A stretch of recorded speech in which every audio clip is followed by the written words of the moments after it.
Hey, welcome back to another episode of Are You For Real? My intention with this podcast is to celebrate women and gender non-conforming beings in business. Before I begin, I want to acknowledge that this podcast has been recorded and edited on stolen land. I would like to recognize the Wurundjeri land and the traditional owners of it, paying my respects to elders past, present, and emerging. Always was, always will be Aboriginal land. In this episode of the podcast, I was joined by a Naarm-based musical everything. She writes, produces, DJs, and sings. She's played at some of the country's most famous clubs and festivals, such as Strawberry Fields, Pitch, and even had her very first gig at the iconic Revolver upstairs. She's recently launched an EP and relocated to Paris, a loss for the Naarm music scene, no doubt, but absolutely fair play. Please welcome the very talented Marli.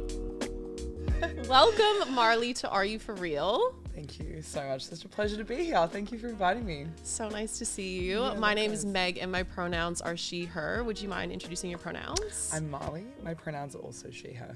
Beautiful. Yeah, you have a bit on at the moment, sis. There's a bit happening. Dropped an EP. Yes. Announced on a festival lineup in Europe. Yeah.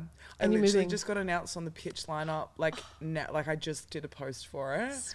And then I moved to Europe in 3 weeks now. I know.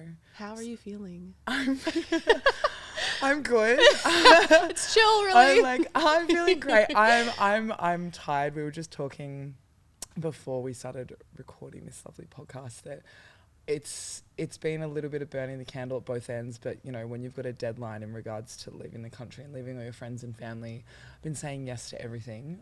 It's been a really good summer for gigs. I've had a string of releases come out. The EP came out I think a couple of weeks ago, did really well, got really good feedback, which led to some really big bookings that are coming up in the summer European season. So it's good. Yes. About to launch my final ever Australian show, a night that I'm curating with some friends. So it's all happening. But it's good. It's good having things in the pipeline. So I think it makes me feel like I've got momentum. Yes. And then I'm at least doing something to progress Yes. towards my goals. So it's good. And how are you feeling about going to Paris? That's a big move. Yeah. I'm really excited. Equally excited, equally shitting myself. Yes, of course. Paris, yeah. It's so funny. It's like moving to Europe, I don't know, particularly within the music industry, it's people do it a lot. And I almost feel like the Australian music scene is, you get to a certain level here and then there's a bit of like a ceiling and there's a little bit of tall poppy syndrome going on. So I feel like I've particularly done everything that I can in regards to my career in Melbourne. So I'm really excited to kind of see what the future holds in regards to being in Paris, but the logistics around moving your whole life over to the other side of the world is a lot. Yeah. And on top of that, I'm very kind of extroverted in the regard that I get my energy by being around people and by being around, I'm always around friends or family. Yeah. And I virtually don't know anyone there. So it's going to be interesting for my own mental state to see how I cope with, like, you know, the newfound isolation, especially coming off the back of what's been maybe one of my busiest summers as a working musician. Yes. So it's going to be a bit of a juxtaposition, but I'm really excited overall. It'll be fun. And I feel like when you're put in those situations where you like have to make new friends, you know, like you're just completely starting from scratch, you just do, and you'll look back in like 6 months, even like a year, and just be like, wow, look at this life that I've built. So I think it'll be... I'm hoping it's that. And I've also been so blown away by the amount of people that are kind of in the creative industry who've offered like a friendship. They know someone in Paris who might know me, who might be able to help me out. I've been looped into like 30 different Instagram DMs of people that are like, I've got a friend who works at a club in Paris. I've got a friend who works in the industry. So I've been really blown away by the support that people have shown me in just putting me in touch with anyone who might be able to help. That's nice. But I'm feeling really good about it. I feel comfortable making new friends. I think for the first couple of months it's just going to be me going to a lot of gigs and a lot of shows. Yes. And pestering the DJs and being God. like, you're great. I just moved here. Let's be friends. Yeah, let's hang.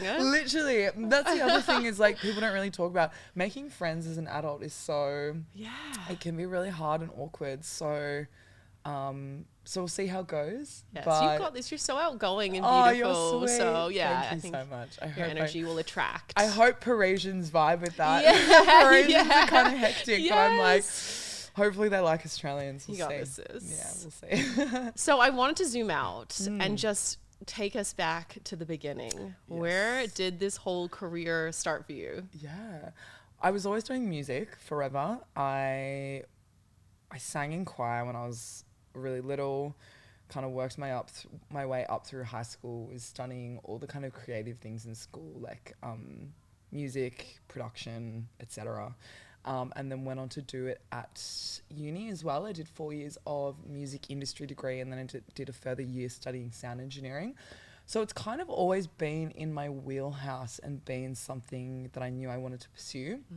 And very fortunately, I come from like an arts background. Like my dad's a sculptor, my mum was a dancer, my brother is an artist. So, and for my parents, it was their creative vocation was something that they were pursuing or something they were earning a living from their entire lives. So I always knew that it was kind of a possibility that I would be able to make a career out of it. I'm very lucky in that regard because I've spoken to creatives that haven't really come from a background where pursuing their creation was a priority. Yep. Either way, I was just brought up in this really healthy environment where I was pushed to kind of foster my craft. And I've been doing music production. I've been writing my own music for like 10 years.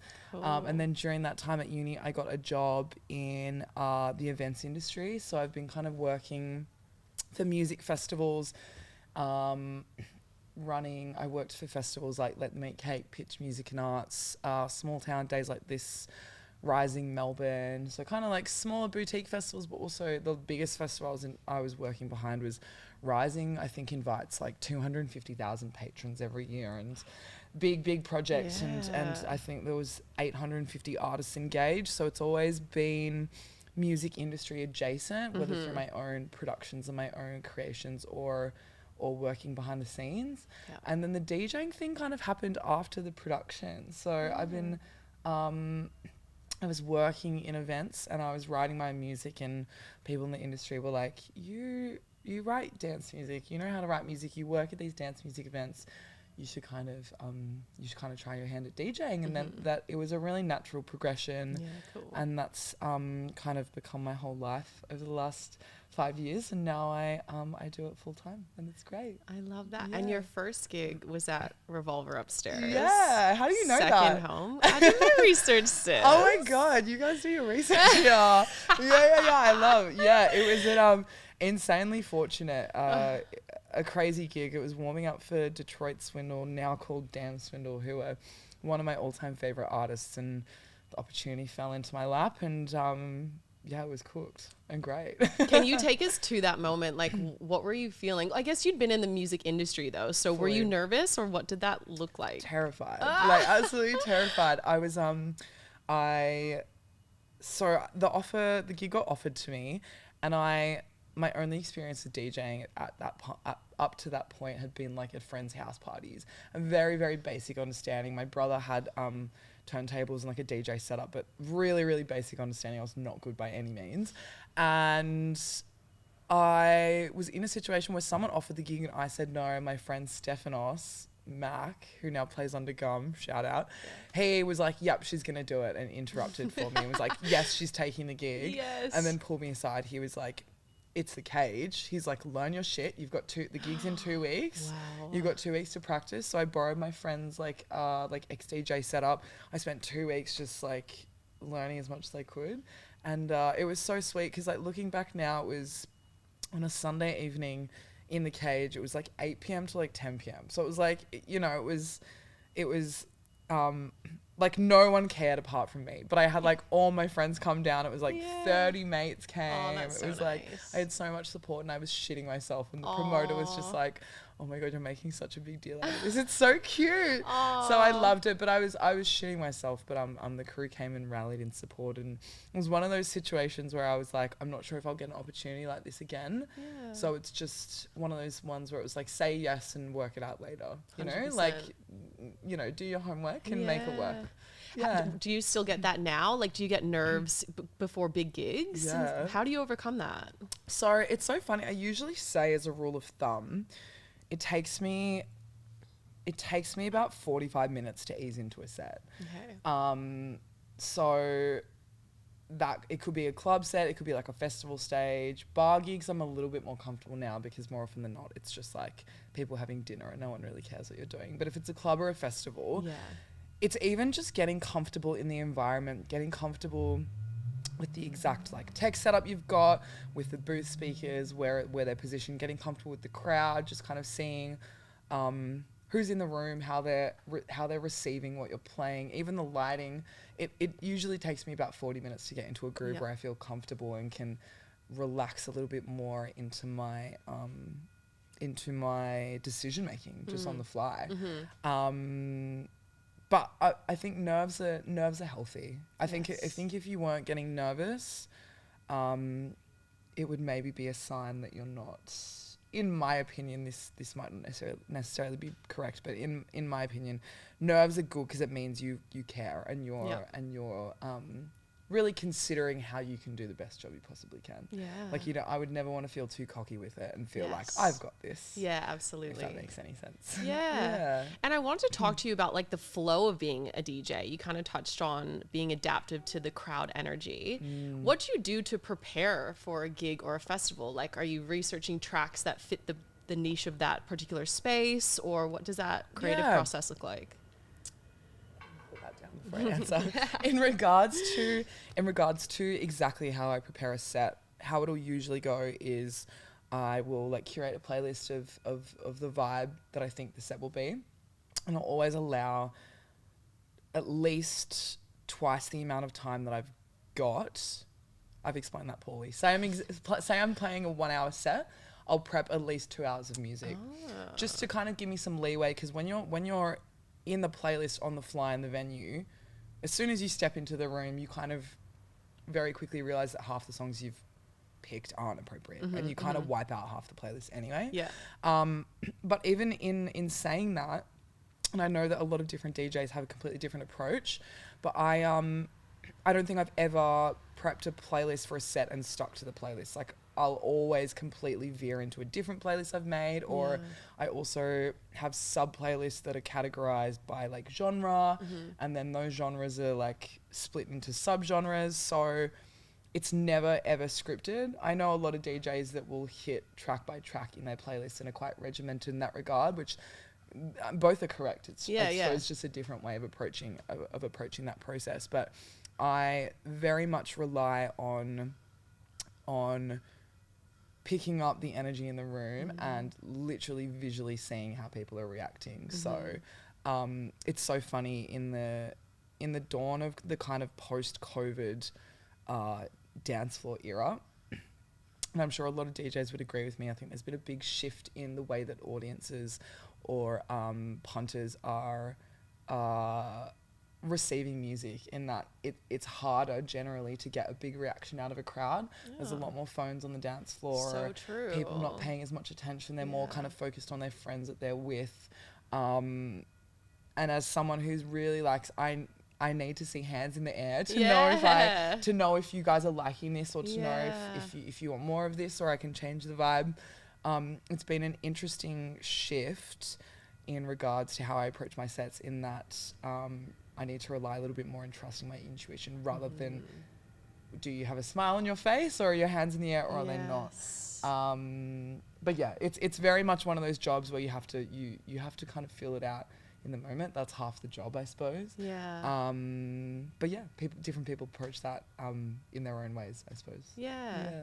And I guess that could kind of lean into the world of branding, like finding that balance between owning your art and your own sounds that you like, but also being adaptive to the masses. I'd love for you to talk on this. Yeah, it's so funny. This is something I've been thinking about quite a lot lately, in particular, because I think that the style of music that I play and the style of music that I write traverses so many different genres, which is great. But I think because of that, it's very easy to get sucked into amalgamating your sound or what you're playing in regards to what is commercially relevant at the time. So a lot of the work that I've been doing lately in regards to my own craft is trusting a little bit more in my brand, sound, intuition, what feels authentic to me, rather than getting to a gig and being like, I know exactly that this kind of crowd likes listening to UKG two-step, so I'm going to play only UKG two-step. Like, I think as an artist in any field, your job should be, it's a very fine line between completely compromising your creative intuition and also listening to the audience. It's a bit of a push-pull, that relationship. I'm not sure if I have it down pat entirely as of yet. But in regards to brand, it's something that it's something that I know a lot of artists struggle with in that, to make money in the industry. Like, music it's an art form and it's a passion, but for a lot of people working in the industry, it's a business, and you're there to make money, and it's a lot of the time having to compromise what you maybe feel is right for yourself, but will be commercially accessible. Yeah. Did that answer your question? Yeah, totally. It was a bit of a ramble. No, I loved it. Do you, how long did it take you to find your sound? Like, did it take you a while to find your voice in this creative space? Do you know what? It's so funny. I think it's one of those things that's always evolving. And I'm sure that a lot of creatives would say this, but it's like, I was talking about this with someone recently in the regard that I just had an EP come out, which was great, and was really happy that I was able to put that project out into the world. But in regards to the style and sound of music that body of work encapsulated, it's already old for me. So the way that releases kind of come to be, you finish the track and then you get the tracks mastered by a sound engineer, then you get those masters back, then you engage with a label, then you do kind of like a PR run and a media run, and then by the time the release is out, you've written that music 9 months ago, and while to everyone else it's fresh and new, as an artist you're like, I'm not writing things like that anymore. So like the most recent EP can love and appreciate it because it was a snapshot of what I was writing at that particular time, but for me it's already old. So it's something it's always growing and evolving, and I suppose that the hope for all artists is that you can find an audience of people who trust you, trust your creative judgment, and are going to kind of listen to your work regardless of whether or not it's relevant or on brand. There are some artists in the industry, I won't name names, but there are some artists that are putting out music that it's really hyper relevant and, TikTok viral and all those sorts of things. And then there are other artists that have cultivated a very dedicated following or audience, that they could put out 1 week a jungle album, or 1 week an ambient album, or 1 week a completely different genre, and their audience would trust them regardless. So I mean, the hope, I suppose, in all creatives' pursuit of their vocation is that they'll be trusted enough to be allowed to expand on that skill set and not be pigeonholed to, you did a 2-step album last month, we want another one. So we'll see. We'll see if I can cultivate it. Yes, you can. Yeah, you're a sweetheart. And if you ever feel like you're getting a little bit lost or maybe uncreative, do you have any tools of how you kind of get yourself back on track if you're prepping for a festival or you're getting ready to put an EP together? This is the $1 million question. I'm glad. Yeah, I know. I love it. It's so, feeling unmotivated or feeling like you've lost your creative spark is the worst, particularly when, for me, I'm very fortunate in a position right now where I'm able to pursue music and just DJ and write music full time. So if you've lost that mojo, it's really easy to panic and spiral and feel like, what am I going to do for work? When am I going to get this back? And I've been in creative ruts that have lasted months. and I've, you know, sat down in front of my audio workstation and been like, I can't write anything. I think that depending on the headspace you're in, there are a few tricks that work for me. Pardon me.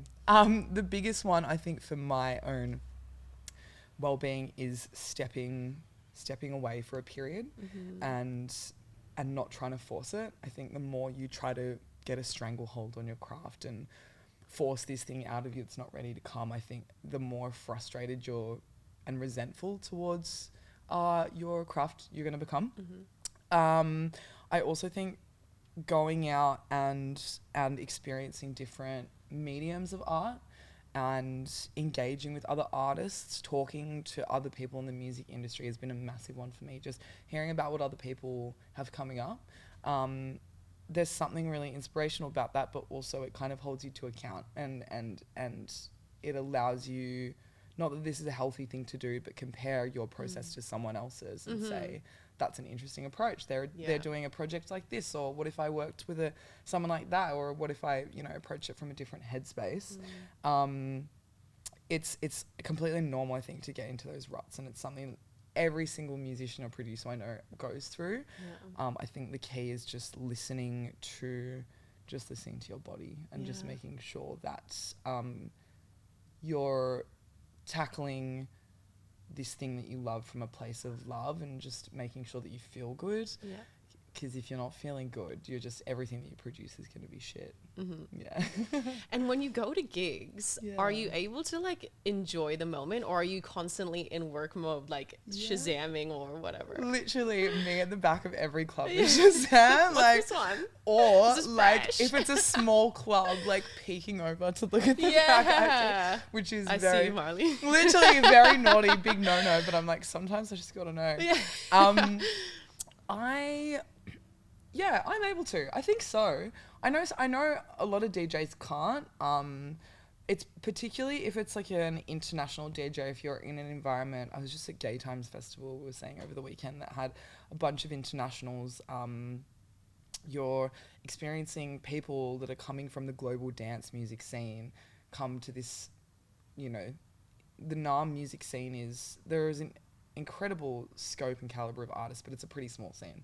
So you're seeing these kind of big global names come into what is this very small, tight-knit, fostered community, and seeing their interpretation of these global sounds and how that's going to react in a Naarm dance floor is really, really interesting. So I feel like that's when I've probably got my best listening ears on, is when I'm like, you spend all your time all over the world, what are people playing, or like what's on your stick at the moment that's regular rotation, or what do you think is going to be digested well by this Australian crowd that a lot of these international artists maybe haven't played before.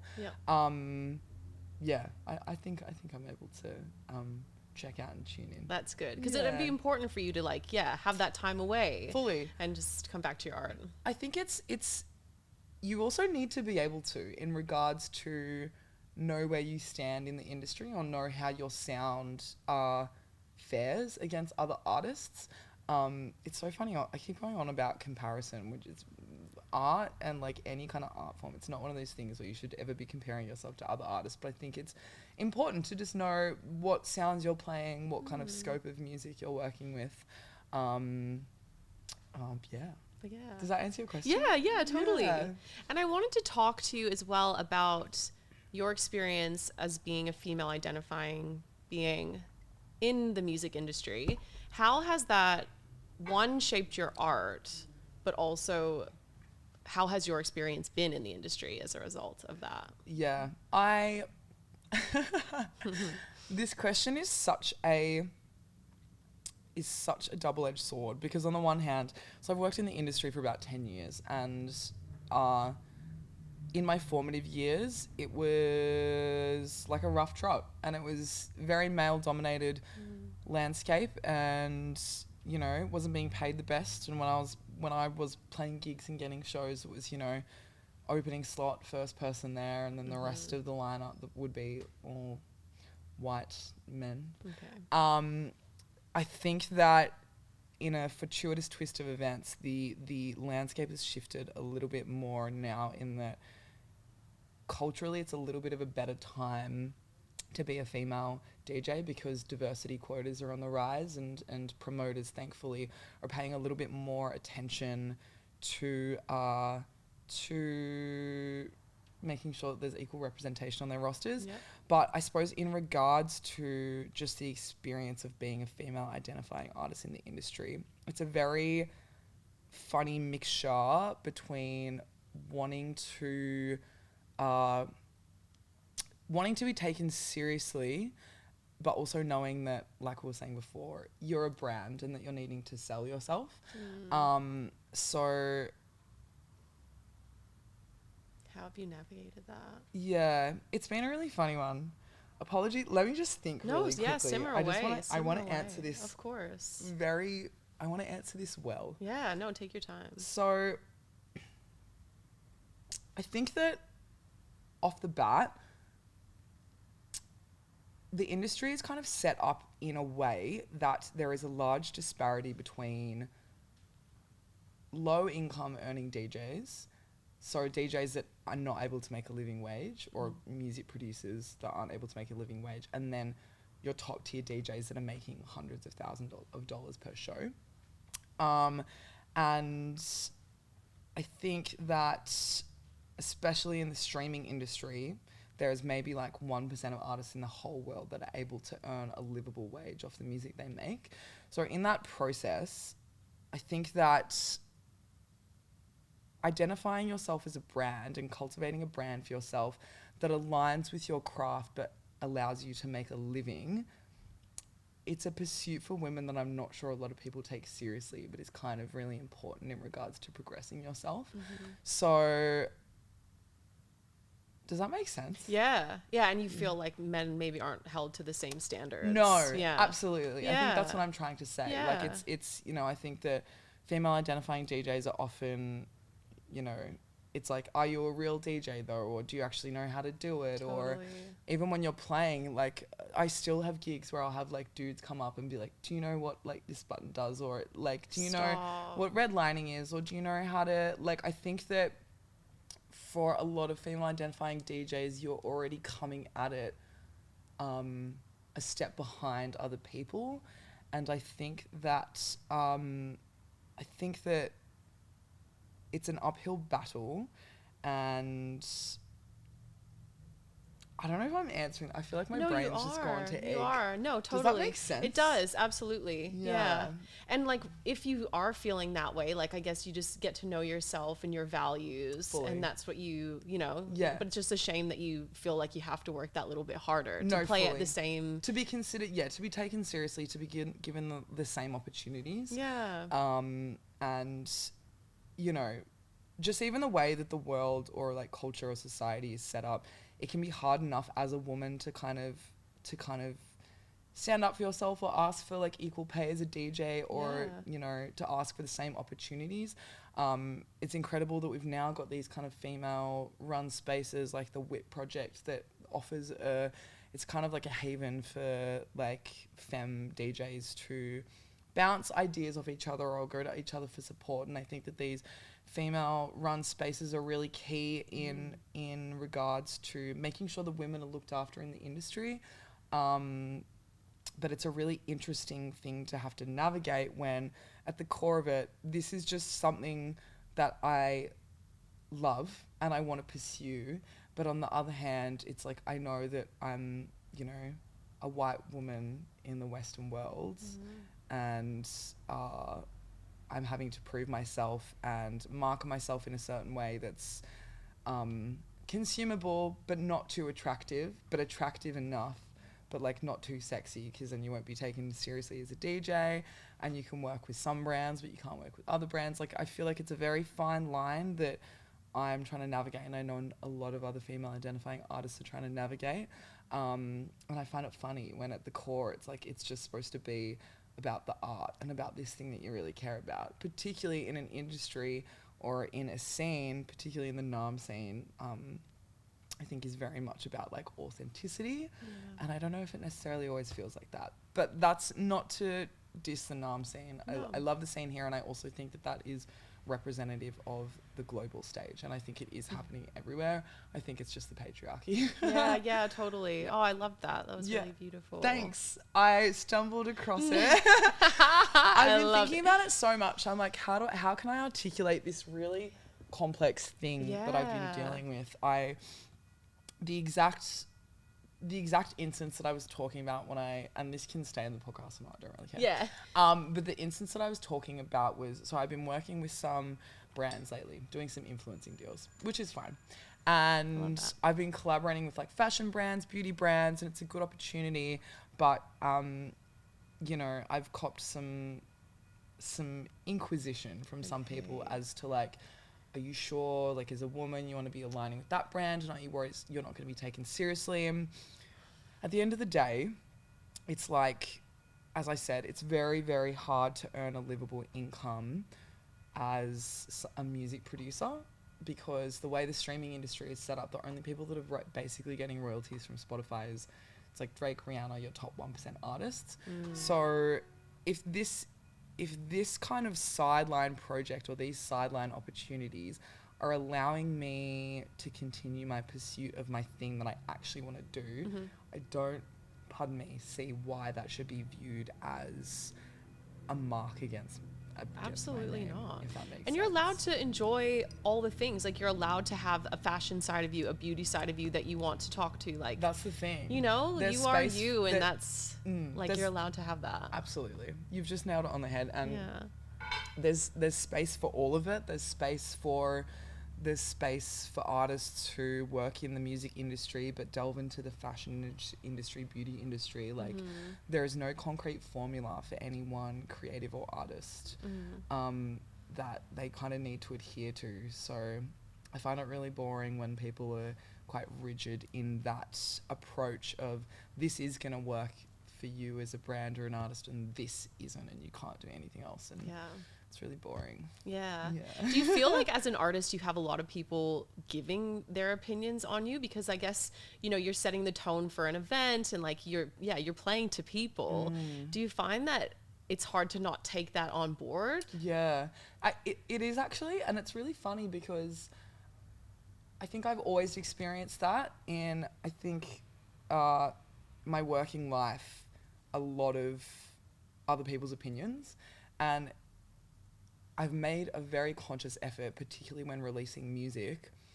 I don't send the music that I've written to anyone until it's signed, sealed, done with a label, and I can't edit it, because I'm so precious about listening to the inside voice and not being swayed by other people's opinions, which some musicians would say it's a bit of a curse if you're not welcoming outside feedback. But I think to a certain point it just gets so exhausting if all the time you're constantly being advised or told by people, particularly if it's unsolicited advice, what they think is going to be best for you. I think it's also,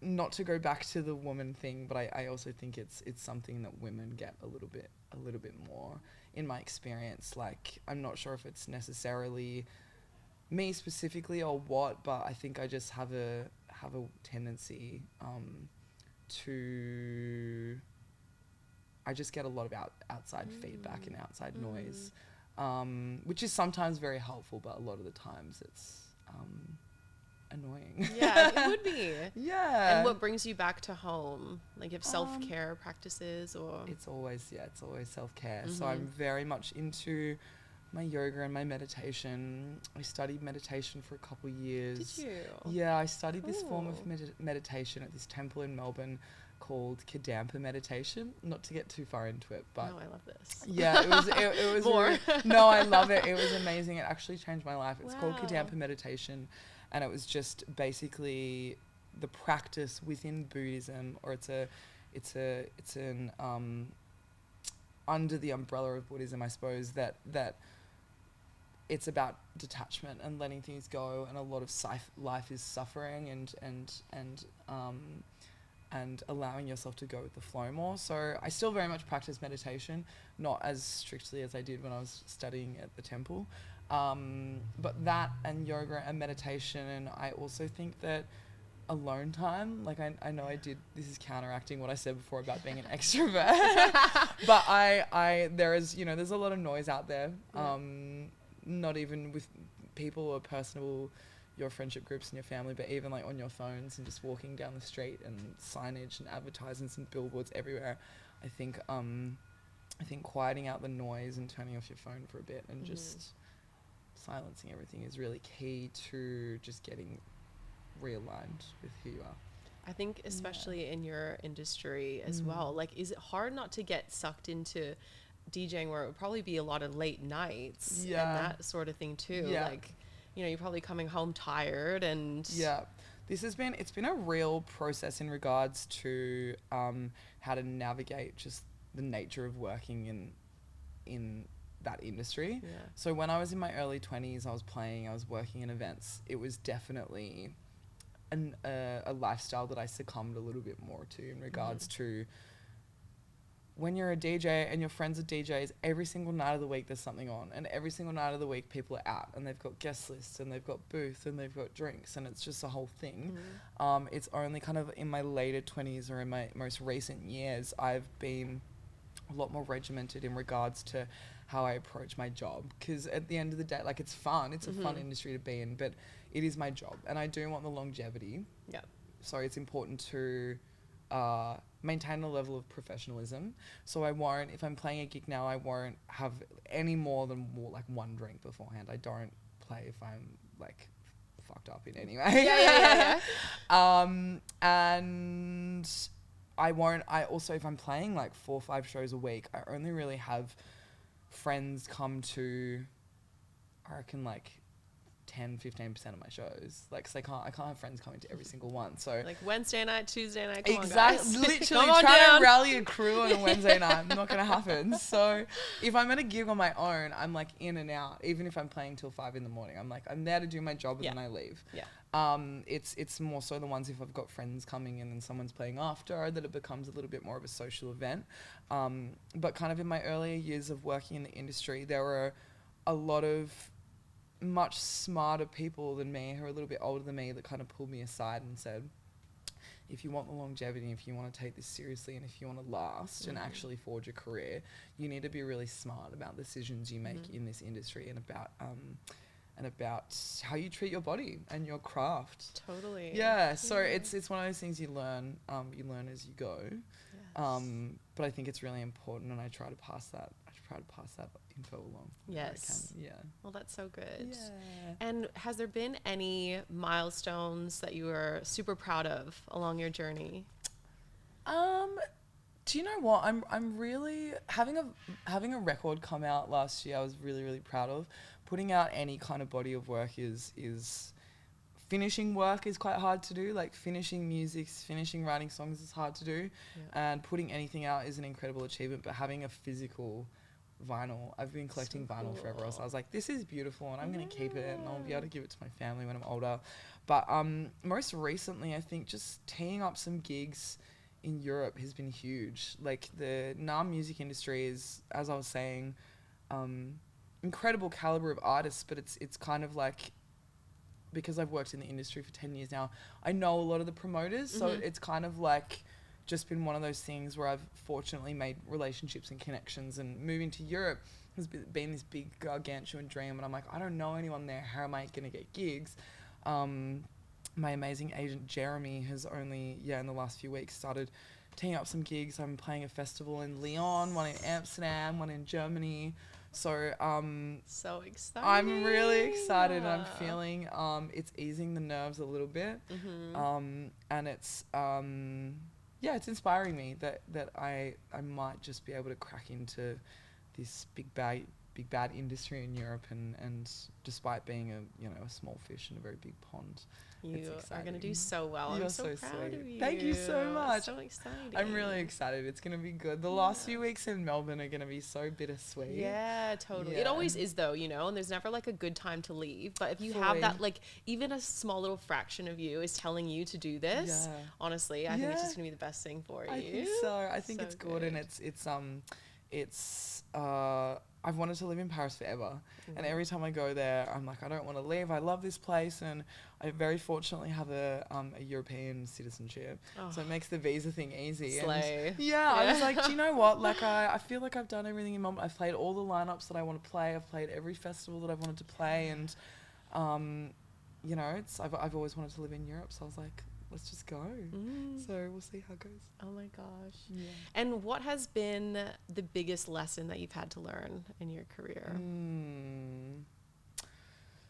That's a really good question, and I do have an answer for this. I think that a big lesson has been this kind of applies to both my personal life and my professional creative life, but I think doing what's best for me,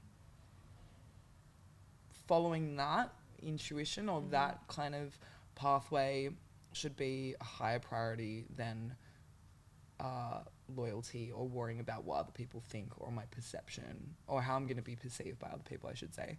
I think in the past I've passed up on really good creative opportunities because I was worried about what other people might have thought or worried about how I'd be perceived or potentially put other people's feelings before my own, which is not necessarily a bad thing to do. I think loyalty and considering other people's feelings is a really important attribute to have in any person. But we lost the pillow. I've kind of come to the realization that it's one of those industries where you really kind of have to follow your gut. And I think there have been instances in the past where I haven't followed my gut out of fear, coming from a place of fear of being like, what are people going to think? Or what if, you know, the unknown. But that's fine. That comes with age. And I don't even necessarily know if that's a lesson I've got down pack yet. Oh, it's an evolution for sure. Fully. You know, for everyone. And no, that's the thing. Yeah. That's like you never stop kind of evolving both creatively but also just in your sense of place in the world and how the industry works. Like we're literally all working it out and I still don't know a lot of shit. And I'm always asking questions. Like it's amazing that like there are a handful of female identifying artists in the industry that their career I'm so impressed by, and their attitude and their conviction and the way they handle themselves in the industry I'm so impressed by. And it's these women I call them all the time and I'm like, what do we think about this? And I think asking advice or asking for the opinions from people whose careers you're trying to emulate or who inspire you has been a really good metric in which to base a lot of my decisions. So that's been a really good one as well in regards to navigating what might be the next best step. Yeah. And what is the realest piece of advice that you've ever been given? The realest piece of advice? It's really grim. But I'm excited. No. It's really after this, I'm excited. It's really grim, and I've brought this up before, and it makes me sound really pessimistic and negative, and I'm not. But I think it's just that no one really cares that much, and there is something empowering in that, in regards to being hyper fixated on any kind of creative decision that you're going to make, or quite literally what we were just talking about in regards to how you're going to be perceived. No one is thinking about you and your situation as much as you are. So I think that getting hyper fixated on public perception, or is this the right creative decision, or people going to like my work, or are people going to think I'm cool, any of that is, while it's healthy to an extent to explore that, a healthy amount of inquisition, I think generally it's empowering to know that no one's really thinking about you as much as you are. Yeah. I love Does that sound grim? Yeah, no, I don't think so. I think it's nice. Do you know It's what like I mean? a sense of self. It's like a sense of self. Your self-identity is so strong that you need to Yeah. not let any of the external things and don't come worry at you. about it. Literally. And the people that like, if you are for people, then the people will be there, and you won't be for everyone, and that it actually doesn't matter, and like there's not an issue with that. It's a hard pill to swallow though sometimes. Fully. You know, and I think with age, like I'm just kind of learning that as well. Just like just focus on yourself and one foot in front of the other. Exactly. No, exactly right. So it sounds depressing from the outside, but I'm like, it's actually a good thing, because it removes the barrier, and it was also one I was kind of grappling with. In my early kind of years of writing music, I was just too scared to put out any music, because I was like, this is all terrible, and it's mixed down so poorly, and like people are gonna hear, and they're gonna put the headphones on and listen and be like, why would she program? And like a friend of mine at uni who I was studying sound engineering with was like, no one's thinking about no one's thinking about it as much as you are. Like, just put the music out. So I just started releasing things on SoundCloud, just uploading my own stuff. And looking back, it's how I started working with international record labels. Is they reached out and they're like, we found this music that you put on SoundCloud years ago. So it was this really sweet stepping stone, and a sweet lesson to learn. And I'm now happy that I can go back to my SoundCloud and be like, listen to this thing I wrote when I was 18, and maybe not technically as good as I am now, but was still like beautiful at the time. And there's beauty in that, like looking back and just being proud that you took that, because that step enabled you to get to where you are now. Exactly right. So. And being able to look at the kind of trajectory of what your process has been like is, I think, really special. It's like photos, like a memory book. Though sometimes I hate the Facebook memories when they come up. I'm like, girl, those hair extensions, they like, can go. They're like, on this day 10 years ago, and you're like, can you not, Zuckerberg? I've repressed that for a reason. Literally. No, quite literally. I'm so excited for you. I feel like great things are coming. You've already had such an amazing career so far, and I'm just excited to keep up with all the antics when you go to Europe. So kind. And so excited for you as well. Thank this you. Project of yours, I love to see it. I will always support your endeavors endeavors of creative women in this industry. So I'm so excited to see what you do with it. But thank you so much for having me. Oh my God, thanks so much for coming. Such a pleasure having a yarn. Yes. Where can people find you? So they can find me. My handle on everything is Marli Music AU. So Marli spelled Marli. Music AU. I'm on SoundCloud, Instagram, Facebook, Bandcamp, Spotify, TikTok. I'm everywhere under that exact same handle. So I've got another EP coming out later in the year with a Parisian record label. And I've got some events that I'm going to be launching kind of to round out the Australian season. I'm not sure on this podcast. I'm not sure if it'll be out in time. Okay. But I will have some stuff in the works, and my record label's coming later this year. So watch this space. Yes. Well, if I don't see you, have an amazing time in Paris and enjoy your wind down time. Yes. Well, it might be the opposite of wind down. Wind up time. Yeah, wind up time. Technically, there's less gigs, but the social calendar is like, oh, I'm doing something every night for 3 weeks. Yeah. I'm going to get sick. She's booked, busy, and looking right. We have to be. And call me when you're in Paris. Yes, sounds good. Sounds good. Thanks, Marli. Thank you, Gorge. Pleasure. Yay.